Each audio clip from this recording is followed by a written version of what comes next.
नमस्कार, स्वागत है आपका संसद टीवी पर। मैं हूं मनोज वर्मा और आप देख रहे हैं हमारा खास कार्यक्रम मुद्दा आपका। आज हम बात करेंगे वन संरक्षण संशोधन विधेयक 2023 की। पर्यावरण और जलवायु परिवर्तन मंत्री भूपेंद्र यादव ने लोकसभा में बुधवार 29 मार्च को वन संरक्षण संशोधन विधेयक 2023 पेश किया। इसके बाद वन संरक्षण अधिनियम 1980 में संशोधन करने वाले इस विधेयक को केंद्रीय मंत्री ने संसद की संयुक्त समिति को भेजने का प्रस्ताव रखा और सदन ने इस प्रस्ताव को मंजूरी दे दी। वन संरक्षण संशोधन विधेयक में वनों के संरक्षण, उनकी जैव विविधता और जलवायु परिवर्तन की चुनौतियों से निपटने की देश की समृद्ध परंपराओं को इसके दायरे में शामिल करने के लिए अधिनियम की प्रस्तावना सम्मिलित करने का प्रस्ताव है। महत्वपूर्ण मुद्दा है। जाहिर तौर पर देश की जलवायु परिवर्तन से भी ये मुद्दा जुड़ा है, देश के वन से जुड़ा मुद्दा है। इस पर हम चर्चा करेंगे, लेकिन सबसे पहले सुनते हैं, आइए केंद्रीय मंत्री भूपेंद्र यादव ने क्या कहा। Respected Chairperson Madam, I seek a leave of the House to introduce the Forest Conservation Amendment Bill 2023. Madam, I vehemently oppose the introduction of the bill, and when the House is not in order, it is not fair on the part of the government to introduce such a very important bill. I strongly oppose the introduction of the bill. प्रश्न यह है कि विधेयक को पूरा स्थापित करने की अनुमति प्रदान की जाए। जो सदस्य इसके पक्ष में है हाँ कहे, जो सदस्य इसके विरोध में है ना कहे। मेरे विचार से मैं निर्णय हाँ वालों के पक्ष में हुआ, हाँ वाले के पक्ष में हुआ। माननीय मंत्री जी विधेयक को प्रस्तावित करें। Honorable Chairperson Madam. वन संरक्षण अधिनियम पर चर्चा करने के लिए खास मेहमान मेरे साथ इस समय जुड़े हुए हैं। पूर्व पर्यावरण, वन एवं जलवायु परिवर्तन मंत्री प्रकाश जावड़ेकर जी हमारे साथ जुड़े हुए हैं। प्रकाश जी, आपका बहुत बहुत स्वागत है संसद टीवी पर। साथ ही पर्यावरणविद मनीष पाठक जी मेरे साथ इस समय स्टूडियो में मौजूद हैं, आपका भी स्वागत है। और हम बात करेंगे उत्तराखंड के पूर्व प्रधान मुख्य वन संरक्षक अशोक पाही जी से। अशोक जी, आपका भी बहुत बहुत स्वागत है। और मेरे साथ इस समय स्टूडियो में मौजूद हैं निरंजन बिशी जी, जो सांसद हैं और सदस्य हैं विज्ञान और प्रौद्योगिकी, पर्यावरण, वन और जलवायु परिवर्तन संबंधी समिति के। आपका भी निरंजन जी स्वागत है संसद टीवी पर। लेकिन शुरुआत मैं प्रकाश जी आपसे करूंगा। एक महत्वपूर्ण बिल सदन में रखा गया, जो ये बिल है वन संरक्षण संशोधन विधेयक, क्यों इसकी आवश्यकता है देश को? क्या वन नीति को लेकर सरकार का क्या उद्देश्य है? किस तरह का संशोधन करना चाहती है? मोदी सरकार बहुत लंबे काल के लिए स्थायी नीतियां बनाना चाहती है जी। जैसे शिक्षा नीति बनी 40 साल के बाद बनी, वैसे ये भी लगभग 35 साल के बाद ये नई पॉलिसी एक तरह से है जिसका रिफ्लेक्शन इस कानून में है जी। तो पहले क्या मुद्दा है कि हमें पेरिस में हमने दुनिया को बताया कि हमारे जंगल 21% है, लेकिन हम और बाहर भी हमारे वन क्षेत्र यानी फॉरेस्ट, डिफाइंड फॉरेस्ट के बाहर भी ट्री कवर बढ़ रहा है जी। तो ये जो है ये हम जोर से करेंगे और 2.5 billion tons of carbon sequestration ये हम तैयार करेंगे 10 साल में 2030 तक। तो ये हमारी कमिटमेंट एक तरह से खुद से ही की हुई जो पेरिस में डिक्लेयर की। तो इसके 3 बिंदु है। एक तो वनों का आच्छादन बढ़ाना है जी। तो कैसे बढ़े? 2 तरह का विचार है। एक, जो छोटे विरल वन है उसको थोड़ा घना करे, जो थोड़े घन है, मध्यम है, उनको और घन करे, ये एक मुद्दा है। और दूसरा है कि वन क्षेत्र के बाहर भी ज्यादा से ज्यादा वृक्ष लगे और वो कार्बन सिक्वेस्ट्रेशन करे। तो ये दोनों उद्देश्य के लिए ये किया है और इसलिए इसमें जंगल क्या ये बढ़े क्षेत्र और ट्री कवर बढ़े और हम हमारे उद्देश्य को सफल कर पाए, ये मूल उद्देश्य है। दूसरा ऐसा है कि इसके लिए अनेक बाधाएं थी जी। उदाहरण बताता हूं, चंदन, इस देश में चंदन का मूल है लेकिन चंदन को हमने तोड़ने को पाबंदी लगाई और इसका परिणाम यह हुआ कि कोई तोड़ेगा नहीं और कोई लगाएगा भी नहीं। तो इसके लिए ऐसे सारे बंधन कृत्रिम दूर करे और उसके साथ साथ जैसे रेल वालों ने और रोड वालों ने अपने पटरी के आसपास या रोड के आसपास बहुत पेड़ लगाए तो वो घने हो गए, तो इसलिए उसको जंगल बनाया गया, फॉरेस्ट की डेफिनेशन में लाया गया। वो गलत है। वो it is a tree cover outside forest for carbon sequestration, ये दोनों एक ही है। तो ये एक मुद्दा है। और तीसरा एक बहुत महत्वपूर्ण मुद्दा है, उतना बता के मैं खत्म करूंगा कि जब मैं पर्यावरण मंत्रालय मैंने संभाला तो क्योंकि पहले मैं डिफेंस कमेटी में था जी, तो डिफेंस कमेटी में लगातार सभी सीमाओं पर चीन के सड़कें अच्छी सीमा पर और हमारी सड़कें खराब, तो हम पूछते थे कि क्यों खराब है, तो बोले हमें फॉरेस्ट डिपार्टमेंट की परमिशन नहीं मिली है। तो यही रोना सब जगह हो रहा था। तो मैंने आते ही हमने एक निर्णय किया, 5 साल के लिए किया था, फिर वो 8 साल के लिए बढ़ा और अब ये परमानेंट होगा इस कानून में जी। वो ये बदला कि सीमा से 100 किलोमीटर के दूरी में कोई भी सड़क निर्माण करनी है या कोई भी डिफेंस का इंफ्रास्ट्रक्चर करना है तो उसके लिए पर्यावरण के स्टैंडर्ड नियमों का पालन करना है। कोई परमिशन के लिए फाइल नहीं चलेगी और वो परमिशन जनरल अप्रूवल कैटेगरी में दी जाएगी ऑटोमेटिक जी। तो ये जो किए ये सब इस कानून में लाया है और लोगों का सहभाग बढ़ाकर जंगल कैसे बढ़े इसके लिए इसमें सारी रचना है। मैं इस बिल का स्वागत करता हूं और यही हमारी दृष्टि है कि देश के दीर्घकालीन हित जो मोदी जी कहते हैं अमृत काल, तो अमृत काल के उद्दिष्टों को पूरा करने के लिए ये हमारा ट्री कवर बढ़े, इसके लिए ये सब बिल है। जी, जाहिर सी बात है तमाम पहलू इस वन संरक्षण अधिनियम के साथ जुड़े हुए हैं। मुद्दा विकास का भी है और मुद्दा देश का वन क्षेत्र कैसे उसका विस्तार हो, देश हरा भरा कैसे हो, इससे भी जुड़ा है। तमाम नीतिगत पहलू इससे जुड़े हुए हैं। निरंजन जी, आप कैसे देखते हैं वन संरक्षण अधिनियम विधेयक को? आपका क्या कहना है इस मुद्दे पर? देखिए, जो the forest conservation amendment bill 2023 वो इंट्रोड्यूस हुआ था 29 मार्च को लोकसभा में। आफ्टर दैट तो राज्यसभा में भी डिस्कशन होना चाहिए और उसके बाद हमारे जो parliamentary standing committee on science technology forest environment and climate change है, उसमें भी फॉर डिटेल एग्जामिनेशन जाना चाहिए। लेकिन अभी गवर्नमेंट ऑफ इंडिया ने उसको जॉइंट कमेटी को भेज दिया है। लेकिन बिल में जो है संशोधन विधेयक में जो है ठीक है, जंगल बढ़ाना है हमको। जंगल बढ़ने से जो वाइल्ड लाइफ का भी कंजर्वेशन होगा, फॉरेस्ट लैंड का कंजर्वेशन होगा और पर्यावरण अच्छा रहेगा।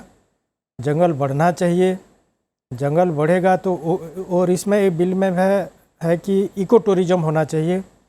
फॉरेस्ट लैंड में इको टूरिज्म होगा, जू होगा, सफारी होगा और सिल्वीकल्चर का भी प्रोविज़न है कि जंगल को और बढ़ाया जाए। तो ये बिल ठीक है, लेकिन जो रूल रेगुलेशन प्रोसीजर है उस प्रोसीजर को भी फॉलो करना चाहिए, ये हम मानते हैं। लेकिन जो फॉरेस्ट कंजर्वेशन में संशोधन लाया गया है कि द फॉरेस्ट कंजर्वेशन एक्ट 1980 में ये प्रोवाइड किया जाता है कि conservation of land, forest land, ये बहुत अच्छा है। तो हम ये बिल को अच्छे मानते हैं। लेकिन मैं जबकि बिलोंग्स करता हूँ ट्राइबल कम्युनिटी से, तो ट्राइबल कम्युनिटी जो है इंडिया में वो जमी जल जंगल जीव जंतु को अपना मानते हैं और उसके साथ वो धरती आदिवासी प्रकृति एक साथ रहते हैं और प्रकृति के साथ वो रहते हैं। तो प्रकृति के साथ जो जंगल से उसको मिलता है, फ्रूट्स मिलता है, फूड मिलता है, वाटर मिलता है, मेडिसिन, हर्बल मेडिसिन मिलता है। तो जंगल और आदिवासी वो बहुत क्या कहते हैं उसको, परिपूरक है और एक दूसरे से बहुत प्यार करते हैं, एक दूसरे से जी, जाहिर सी बात है, जल और जंगल जो है या आदिवासियों का जो मुद्दा है खासा महत्वपूर्ण है, और वन क्षेत्र का जो मुद्दा है वो आदिवासियों से खासा जुड़ा हुआ है। मनीष जी, इस मुद्दे पर आपका क्या कहना है? खास तौर से अगर 1980 की बात मैं बात करूं तो एक बड़ा परिवर्तन देखने को मिल रहा है, खासतौर से देश की वन नीति का मुद्दा है ये, कि किस तरह से सरकार विकास की दृष्टि से और वन क्षेत्र को और विस्तार देने के लिए एक व्यापक नीतिगत परिवर्तन करना चाहती है। आप कैसे देखते हैं इस मुद्दे को? देखिए, एक बड़ी क्लैरिटी की बात होती है कि जब किसी चीज़ में कोई एम्बिग्विटी रहती है तो वो विकास के लिए भी मुश्किल करता है, और जिस कारण से वो नियम बने थे, वो कानून बने थे, उसके लिए मुश्किलात खड़े करता है। खास करके जो 1980 के बाद फिर 1996 में जो माननीय सुप्रीम कोर्ट का एक आदेश आया जिसमें कि डीम्ड फॉरेस्ट की कल्पना की गई कि जहाँ भी झाड़ झंखाड़ किसी भी तरह से जो जंगल सा दिखता है वो जंगल है।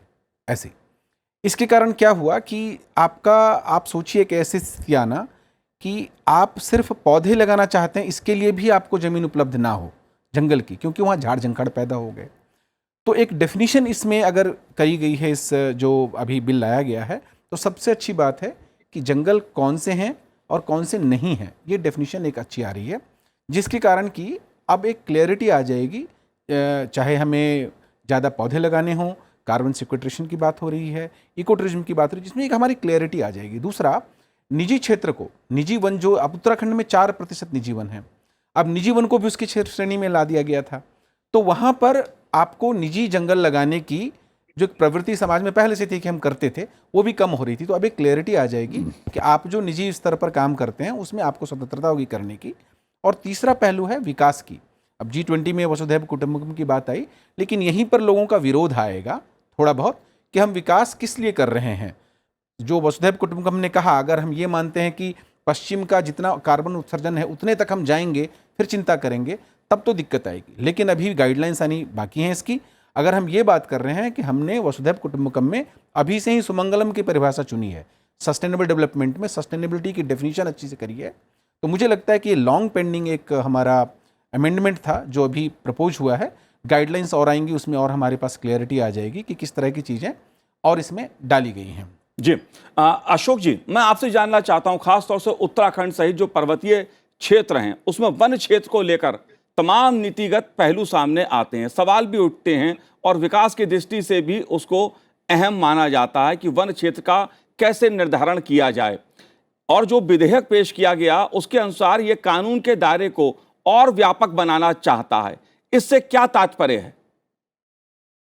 सबसे पहले मैं आपको दर्शकों को ये बताना चाहता हूं कि इस संशोधन का कुछ व्यवहारिक पहलू है जी, जैसे कि 1970 के दशक के पश्चात जो सामाजिक वानिकी का एक अभियान चलाया गया, उस दौरान अधिकतर जो सड़क के किनारे, इरिगेशन कैनाल के किनारे, रेलवे लाइन के किनारे पेड़ लगाए गए। ये पेड़ इस हिसाब से लगाए गए थे कि जो है उससे हरित क्षेत्र बढ़ेगा, और जब उन विभागों को जब उस जमीन की जरूरत होगी तो वो पेड़ों को काट दिया जाएगा।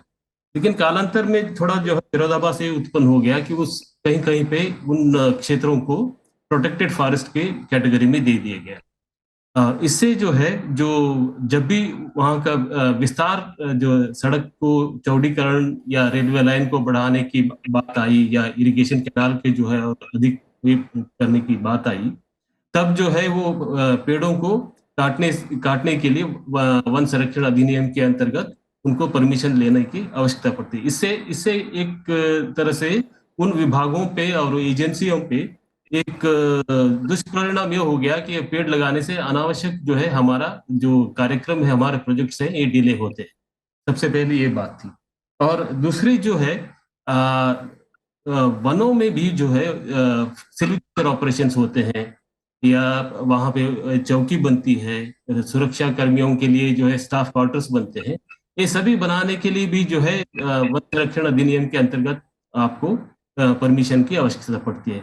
जिस कारण जो है वो एक स्थिति पिछले 43 साल में जो है एक उत्पन्न हो गई थी, जिससे कहीं कहीं पे जो है उसको तोड़ मरोड़ के किसी तरह से उन उद्देश्यों को पूरा किया जाता था, जो सिल्वीकल्चर ऑपरेशन हो या चौकी बनाने की बात हो। और एक हिसाब से ये कि विसंगति पैदा हो गई थी, और उसको देखा जाए तो एक महत्वपूर्ण एक कदम है कि जो इस तरह के विसंगतियों को दूर करने के लिए जो तोड़ मरोड़ की आवश्यकता न रहे, इसके दृष्टि से ये कुछ संशोधन इसमें लाए गए।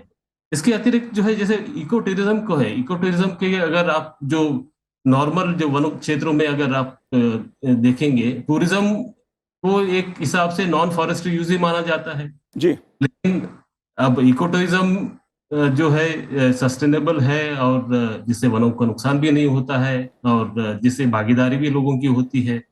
इसलिए जो है ये जो ये डिस्टिंक्शन आपके वन संरक्षण अधिनियम 1980 में वो नहीं था, और इन सभी कारणों की वजह से एक करना जो है आवश्यक है। जैसे पूर्व वक्ता ने बताया कि जो पूर्व मंत्री जी भी रह चुके हैं कि अधिकतर जो जैसे उत्तराखंड में जो बॉर्डर एरिया है, इंटरनेशनल बॉर्डर, अंतर्राष्ट्रीय बॉर्डर के साथ जो है, वहाँ पे जो इंफ्रास्ट्रक्चर की हालत बहुत खस्ती है।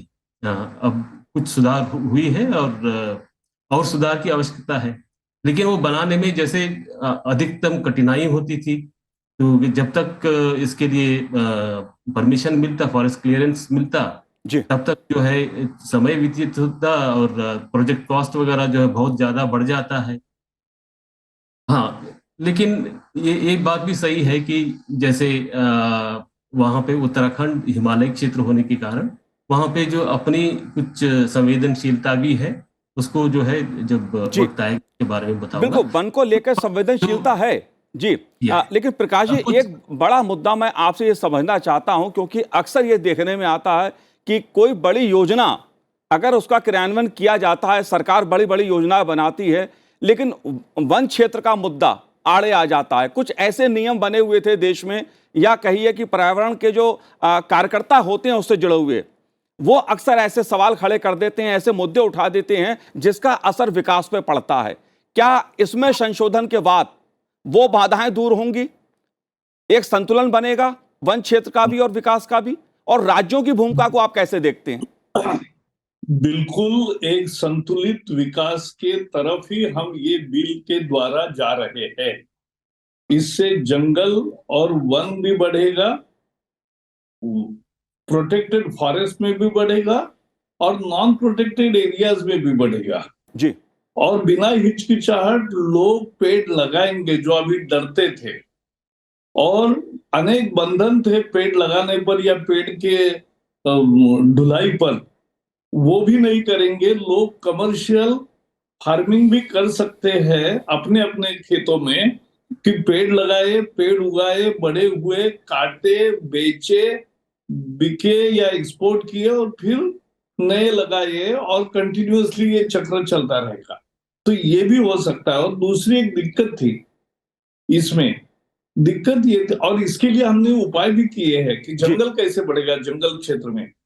मैं एक दिन गया था तो हाथी और इनका कारण जो तकलीफ किसानों को हो रही थी जंगल के बाहर बसे हुए, वो बता रहे थे। तो मैंने कहा क्या करें इसका, तो किसानों ने ही कहा कि सर इनको पानी नहीं मिलता, खाना नहीं मिलता, इसलिए वो बाहर आते जी। तो इसलिए जंगल में फॉडर एंड वाटर ऑगमेंटेशन की स्कीम हमने बनाई, और लाइडर टेक्नोलॉजी से सर्वे भी किए, और उसका काम सभी राज्यों में शुरू हुआ है।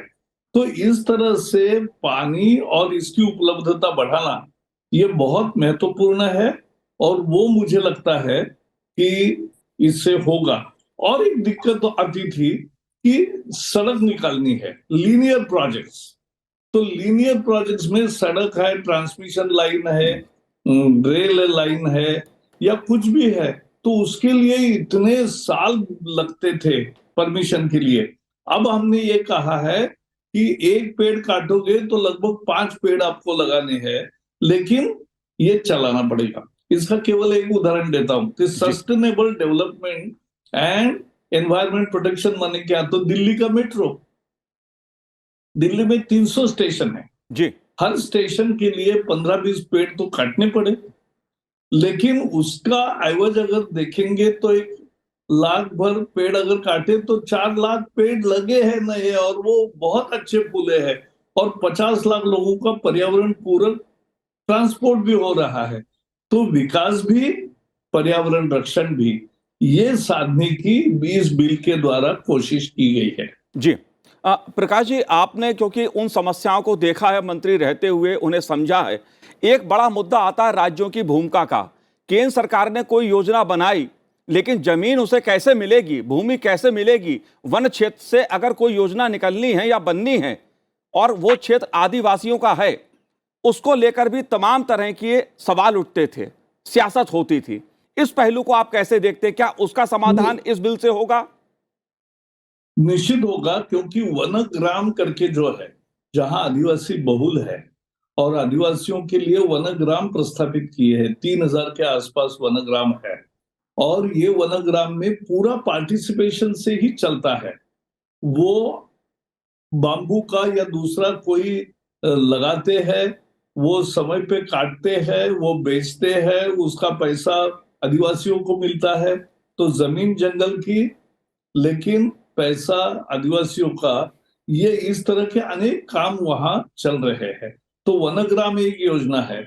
और दूसरा, इसमें राज्य सरकारें, मुझे पूरा विश्वास है कि कोई बाधा नहीं आएंगे, क्योंकि सबकी ये मांग थी और सबने सबके विचार करके ही ये प्रारूप आज नहीं बना है जी, ये 3-4 साल से इस पर काम चल रहा था, और ये करके आज बिल आया है। एक ऐतिहासिक बिल है, और मुझे लगता है कि सभी एक राय से इसको पास करेंगे। जी निरंजन जी, आप आदिवासियों का जिक्र कर रहे थे। जाहिर तौर पे जब हम वन की बात करते हैं, जंगलों की बात करते हैं, तो आदिवासियों के अधिकारों की बात भी सामने आती है। आप कैसे देखते हैं आदिवासियों के लिहाज से ये संशोधन जो है, वन संशोधन अधिनियम जो विधेयक है, वो कितना उपयोगी रहेगा? हमारे लिए तो पहले से ही the scheduled tribe and other traditional forest dweller recognition of forest right act 2006 है। उसमें विलेज लेवल फॉरेस्ट कमेटी है, पल्ली सभा है, ग्राम सभा है, और सब रीजनल लेवल फॉरेस्ट कमेटी है, डिस्ट्रिक्ट लेवल फॉरेस्ट कमेटी है। और उस फॉरेस्ट कमेटी के रिकमेंडेशन से जो हमारा आदिवासी है, सदियों से जंगल में रहते हैं और जंगल में वो चाष करते हैं, बास करते हैं, और जो सस्टेनेबल डेवलपमेंट है और उसके लिवलीहुड के लिए वो जंगल में और जंगल जात द्रव्य जो है माइनर फॉरेस्ट प्रोडक्ट को वो कलेक्ट करते हैं और एक्सपोर्ट करते हैं, सेलिंग करते हैं, और अपने परिवार जो है वो भरण पोषण करते हैं। तो जंगल और आदिवासी, वो जहाँ आदिवासी है वहाँ जंगल है, जहाँ जंगल है वहाँ मंगल है। जी, तो आदिवासी जंगल को कभी नहीं काटता, जंगल को कभी घटाने नहीं देता, डिस्ट्रॉय नहीं करता कभी। कोई छोटी झोपड़ी में रहता है, लेकिन उसका जो फॉरेस्ट वुड्स का उसको कोई नहीं चाहिए। तो वो फॉरेस्ट को ही अपना, जैसे नियमगिरी पर्वत में जो आदिवासी है डोंगरिया कंधा, वो नियमगिरी पर्वत को अपने भगवान मानते हैं, गॉड मानते हैं, उसका पेरेंट्स मानते हैं, जो कि वो नियमगिरी पर्वत ही उसको सब देता है, फल फूल, पानी, औषध, खाद्य, वस्त्र सब देता है। इसलिए सब आदिवासी सोचते हैं कि ये जंगल है हमारा माँ है और हमारा भगवान है, क्योंकि ये सब हमको देता है, फल फूल, खाद्य, वस्त्र, औषध सब देता है। तो इसीलिए जंगल को बहुत प्यार करते हैं, जंगल के साथ रहते हैं आदिवासी लोग। तो हमारा उड़ीसा में भी 33% जंगल है। मणिपुर और नागालैंड में तो अबव 75% जंगल है। तो छत्तीसगढ़ हमारा में भी जहाँ जहाँ आदिवासी क्षेत्र है वहाँ बहुत सारे जंगल है, और जंगल को इतना रिजर्व करते हैं, पेड़ पौधे लगाते हैं, जैसे कि फ्रूट्स वुड्स, जैसे हमारा हरडा, बेहरा, वेला, मैंगो, जो आम, जाम, केंदू, चार, जाम, ये सब फ्रूट्स देता है, उसको वो बहुत सुरक्षित रखते हैं, लगाते हैं, जतन करते हैं, अपनी बच्चों जैसा पेड़ पौधे को जतन करते हैं, रखते हैं, सुरक्षा करते हैं और बहुत प्लांटेशन भी करते हैं, एफोरेस्टेशन करते हैं। और जंगल को आदिवासियों लोग जगते हैं कि ताकि दूसरा लोग आके उसको डिस्ट्रॉय नहीं कर सके, क्योंकि उसका जंगल ही उसको सब देता है, सब कुछ देता है। तो इसीलिए हमारा जो आदिवासी के लिए ये जो प्रोटेक्शन है, आज फॉरेस्ट कंजर्वेशन अमेंडमेंट बिल हुआ है, तो और उसके बाद हमारा आदिवासी के लिए स्वतंत्र आइन है। तो उसके लिए 13 दिसंबर 2005 से एक लक्षण रेखा है कि उसके बाद को किसी भी लोग फॉरेस्ट ड्वेलर या आदिवासी जंगल को डिस्ट्रॉय नहीं कर सकेगा। जो पहले से 13 दिसंबर 2005 के पहले जंगल में चाष-बास करते हैं, रहते हैं, तो उसको वो जंगल जमीन का अधिकार मिलता है, पर्सन 4 हेक्टर मिलता है। और कम्युनिटी क्लेम से एक आदिवासी कम्युनिटी को वो जंगल या पहाड़ पर्वत या वो जो जलाशय का उसको कम्युनिटी का जो लिवलीहुड के लिए उसको भी अधिकार दिया जाता है, कम्युनिटी क्लेम दिया जाता है। तो इसीलिए आदिवासी ही जंगल का वो राजा है और जंगल को माँ मानते हैं। और अभी और जहाँ जहाँ जंगल को काट देते हैं। लेकिन एक सवाल भ्रष्टाचार का भी आता है। लेकिन जब हम बात वन संरक्षण की करते हैं और भ्रष्टाचार की करते हैं, तो ये दोनों चीज़ें कैसे जुड़ी हुई हैं? मनीष जी, मैं आपसे समझना चाहूँगा इस पहलू को। देखिए मनोज जी, आपने एक बहुत ही उचित सवाल पूछा है। भारतीय समाज पारंपरिक रूप से प्रकृति प्रेमी रहा है। विष्णुई समाज में आपने सुना होगा माता अमृतानंदमयी, वो अमृता देवी जी की कहानी, वो पेड़ों से चिपक कर कट गए थे जब राजा ने कहा पेड़ काटेंगे।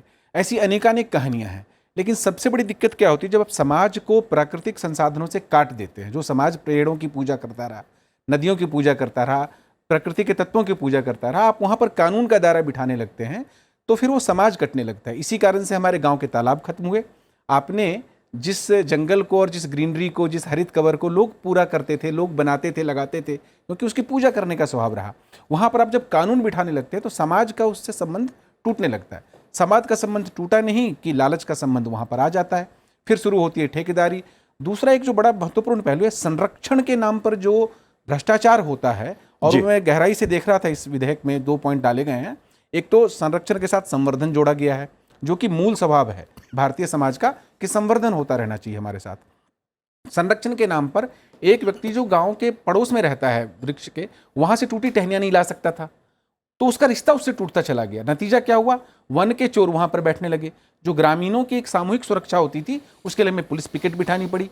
पुलिस पिकेट, वन के अधिकारी, और कितना भ्रष्टाचार इसमें होता है ये आपको पता है किस तरह से होता है।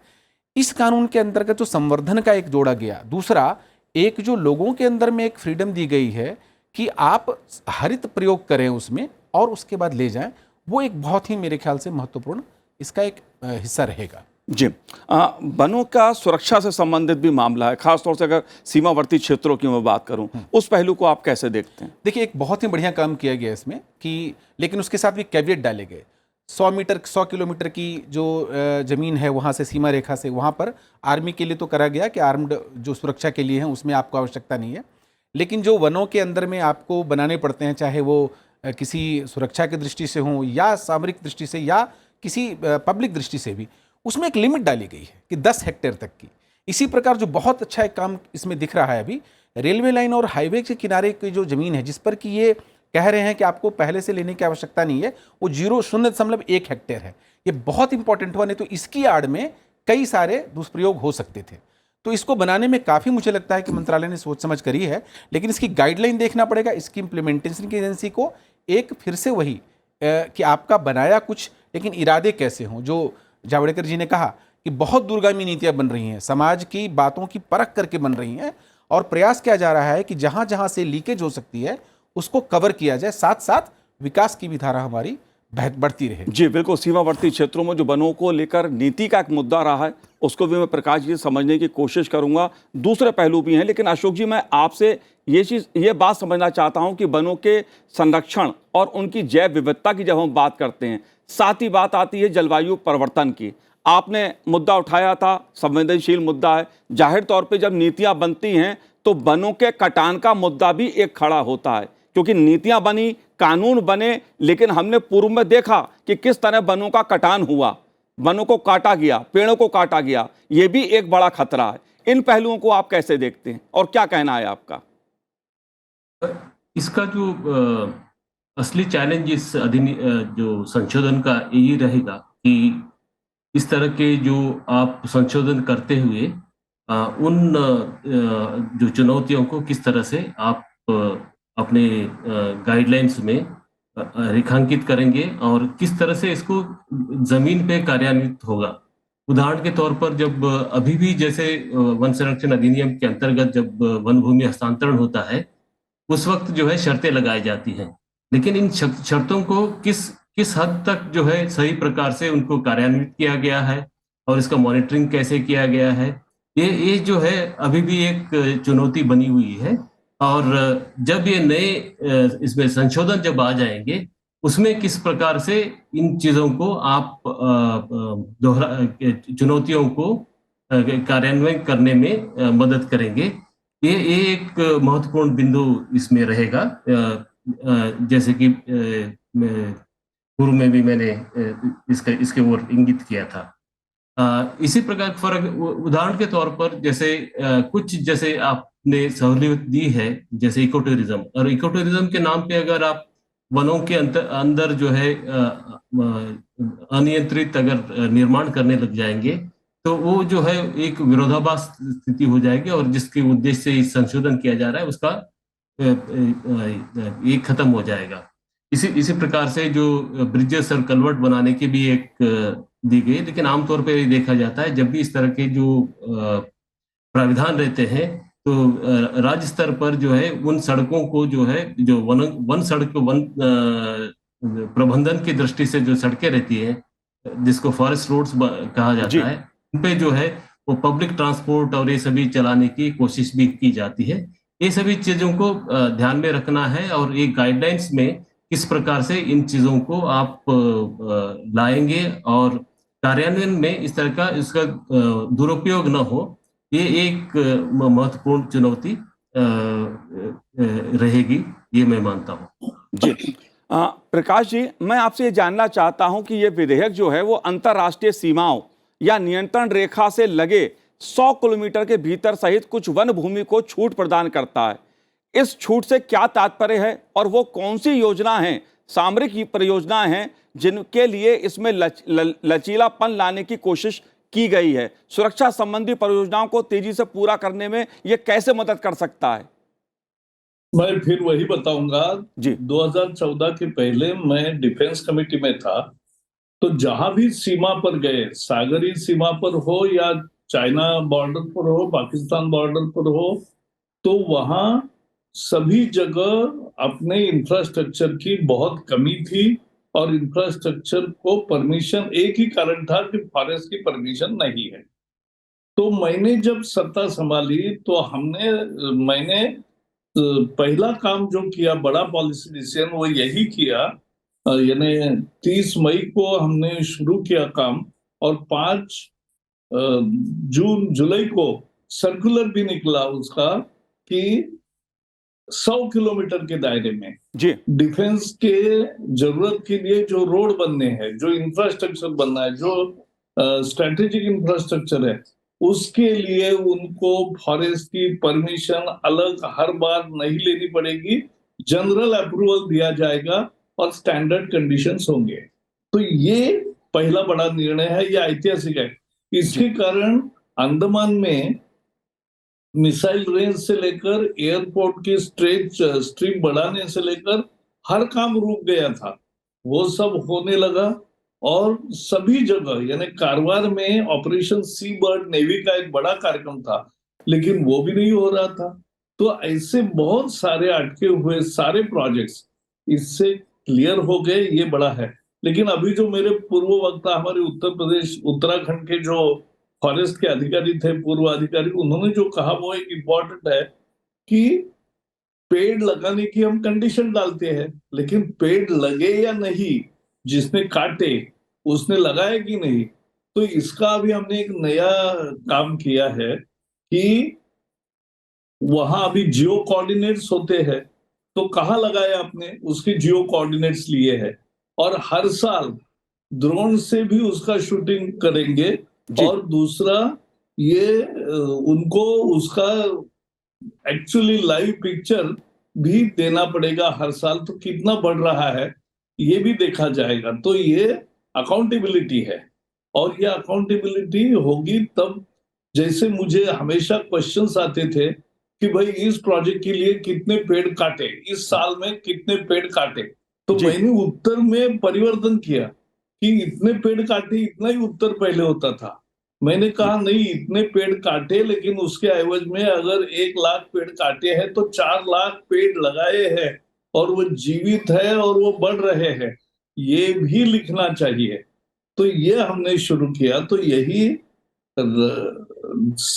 पर्यावरण रक्षा और विकास दोनों साथ साथ ये करने की ये भूमिका है, और इससे हमारे जंगल समृद्ध होंगे। अभी जैसे प्राइवेट फॉरेस्ट है जी, उस पर आप अगर कुछ परमिशन ही नहीं दोगे कि एक छोटा मकान बनाने को परमिशन नहीं दोगे, तो वहां कौन पेड़ लगाएगा? तो इसलिए पेड़ लगाने के लिए भी आदमी वहां रहता है तो ज्यादा पेड़ लगते हैं। ये अनुभव है दुनिया भर का। और इसलिए ये नई प्रोविजंस मुझे लगता है कि, और एक दूसरा महत्वपूर्ण बदलाव है, यानी फिर मैं बात नहीं करूंगा, सामायिक सूची में ये रखा है। पहले केवल फॉरेस्ट ये राज्य का विषय था, तो अब राज्य और केंद्र दोनों मिलकर ही करेंगे, ये है। और हमारे प्रत्यक्ष आज दुनिया में केवल 2 देश है जिनका जंगल फॉरेस्ट कवर बढ़ रहा है, तो उसमें भारत है। यह हमें नाज होना चाहिए, और उसके लिए ही ये नया कानून है। जी प्रकाश जी, मैं आपसे एक मुद्दा और जानना चाहता हूं। जाहिर तौर पे ये संवेदनशील मुद्दा है, क्योंकि कई बार विकास, मैंने पहले भी जानने की कोशिश की थी, क्योंकि विकास योजनाओं में कभी वन कटान के नाम पर, पर्यावरण के नाम पर अवरोध खड़े किए जाते हैं। देश ने एक ऐसा दौर देखा है, और कई बार ये समस्याएं उभर के सामने आती हैं। कुछ इस प्रकार के स्वयंसेवी संगठन सवाल खड़े करते हैं। आप कैसे इस मुद्दे को देखते हैं? मनीष जी, मैं आपसे समझना चाहूंगा इस पहलू को पहले। देखिए, मेरा एक और कार्यक्रम में मैंने कहा था, हमारे यहाँ पर जो जलवायु परिवर्तन मंत्रालय है, कई बार उसको जो विकास की योजनाएं करते हैं लोग, और जो प्राइवेट सेक्टर भी है, पब्लिक सेक्टर भी है, वो अड़ंगा लगाने वाला मंत्रालय ऐसा सोचते रहे हैं। होना ये चाहिए, और होता भी है कि आपने किसी विकास की योजना कोई बनने के बाद वो एनवायरमेंटल क्लियरेंस के लिए अप्लाई करते हैं, और उसके बाद आपकी होती है दौड़ शुरू। जबकि जब ये विकास की योजना बन रही हो, तो जलवायु परिवर्तन मंत्रालय को जो अपना, इसको एक कंसल्टेंट की भूमिका में सारे विकास मंत्रालयों के साथ एक व्यक्ति होना चाहिए इनका। जिस समय योजना की डीपीआर बन रही हो, उसी समय अगर इनके लोग वहां रहेंगे तो एक बहुत ही ऐसा हो जाएगा कि आपके फास्ट ट्रैक की आवश्यकता नहीं पड़ेगी, वो साथ साथ चलता रहेगा। तो मंत्रालय को अपनी भूमिका में भी थोड़ा सा अगर बदलाव आए, जो कि हुआ भी है इस सरकार में, कि आपका कोऑर्डिनेशन बढ़ जाएगा। जब वो योजना बना रहे उसी समय बताएं कि इस योजना में इन चीज़ों का ध्यान रखा जाना चाहिए, ताकि योजना के उसके कारण हमारी कॉस्ट भी बढ़ती है, टाइम कॉस्ट डिले भी हमारा बढ़ता है। तो ये दोनों चीज़ें नहीं होंगी। मुझे लगता है ये एक बहुत ही अच्छी चीज़ होगी अगर ऐसा कुछ हो सके तो। निरंजन जी, इस पहलू को मैं आपसे भी समझना चाहूँगा, क्योंकि आज़ादी के बाद की अगर मैं बात करूँ तो भारतीय वन नीति 1952, वन संरक्षण अधिनियम 1980 और राष्ट्रीय वन नीति 1988, इस तरह की महत्वपूर्ण वन क्षेत्र को लेकर नीतियां देश में बनी। लेकिन विकास का मुद्दा भी अहम है। देश हरा भरा हो, वन क्षेत्र बढ़े, पेड़ का कटान ना हो, यह हर सरकार का उद्देश्य रहा है। लेकिन कहीं ना कहीं विकास योजनाओं को रोकने की भी इसकी आड़ में एक राजनीति, अड़ंगेबाजी हुई है। इसे आप मानते हैं? जरूर, ये भी होता है। जो इंडियन फॉरेस्ट एक्ट 1927 में है, लेकिन अभी फॉरेस्ट नहीं है। लेकिन वहाँ कोई स्कूल या कॉलेज या हॉस्पिटल बनाने के लिए कोई प्रपोजल करता है तो वो फॉरेस्ट लैंड बोलते हैं। तो मैं भी एक दिन एक कॉलेज के लिए बोला, तो वो बोले कि फॉरेस्ट लैंड है, तो इधर तो एक भी पेड़ नहीं है, तो कैसे फॉरेस्ट लैंड बोलते हो? तो नहीं, वो रिकॉर्ड में है कि रिकॉर्डेड फॉरेस्ट लैंड, तो वो परमिशन नहीं देते हैं। तो इसीलिए अभी ये जो कोरोना हुआ, कोरोना सबको सिखा दिया, मानव समाज को, कि हमारा जो पेड़ पौधे से, वनस्पति से मिलता है ऑक्सीजन, और ये अम्लजान से आदमी, जीव जगत सबके लिए ज़रूरत है। ऑक्सीजन का जो जैसे हुआ शॉर्टेज हुआ हमारा इंडिया, लेकिन दूसरे कंट्री को भी ऑक्सीजन दिया। उड़ीसा भी हमारा चीफ मिनिस्टर नवीन पटनायक जी ने भी ऑक्सीजन भेजे। तो ये जो ऑक्सीजन हमारा मिलता है वनस्पति से, इसीलिए हमारा पूर्वजों ने भी जो थे मुनि ऋषि परंपरा से हमारा सब आदिवासी वनस्पति ही शांति, वनस्पति को पूजा करते थे, होम यज्ञ करते थे। और हमारा आदिवासी लोग वन देवी को मानते हैं, वन में वन देवता को पूजा करते हैं, उसके लिए मंदिर भी बनाए हैं। तो वन देवता वन देवी सबको सुरक्षा देता है, जीव जगत को, वहाँ के जो रहते हैं आदिवासियों को, जीव जंतुओं को, प्राणी को, सबको। तो वनस्पति शांति होना चाहिए, वनस्पति वृद्धि होना चाहिए। और प्रकृति, इसके लिए जो वनस्पति बढ़ेगा, पेड़ पौधे बढ़ेंगे तो हमारा पर्यावरण अच्छा होगा, बारिश भी अच्छा होगा। धीरे धीरे जंगल घट जाता है तो बारिश, ये जो क्लाइमेट चेंज होता है, जलवायु परिवर्तन होता है, जंगल घटने के कारण ही जलवायु परिवर्तन होता है, बारिश नहीं होता है। और आज जो ड्रॉट होता है, मरुड़ी होता है, तो उसका रीज़न है हम जंगल को साफ कर देते हैं, काट देते हैं, जंगल इतना बढ़ाते नहीं, लगाते नहीं लोग। तो अभी ये कोरोना से लोगों को अवेयरनेस आया कि जंगल बढ़ाना है, जंगल को काटना नहीं है, जंगल से ही गछ पेड़ पौधे से ही अम्लजान मिलता है। तो ये सबको पता चल गया और अभी लोग भी कॉन्शियस हो गए कि जंगल को बढ़ाना है। और ये आदिवासियों तो सबको सिखाया है कि तो वन देवता, वन दुर्गा, वनस्पति, और हमारा ऋषि मुनि परंपरा भी है कि वनस्पति शांति, आपस शांति, अग्नि शांति, पृथ्वी शांति। तो ये सब शांति रहेंगे हमारा प्रकृति शांति होगा तो हमारा जीव जगत विकास होगा, जंगल का विकास होगा तो जीव जगत का विकास होगा। तो सब लोग पहले वो जो हमारा जीव जंतु है अब अभी टाउन को आ जाते हैं, तो मंत्री जी ने बोले, प्रकाश जी ने, कि एक्चुअली वो जो हाथी है और वाइल्ड लाइफ है सब चले आते हैं गांव को पानी के अभाव से, खाद्य के अभाव से। उसके लिए ज़रूरी है वो जंगल में सब करना है। और धीरे धीरे जो विलुप्त जो प्राणी है, पक्षी है, धीरे धीरे विलुप्त हो जाते हैं।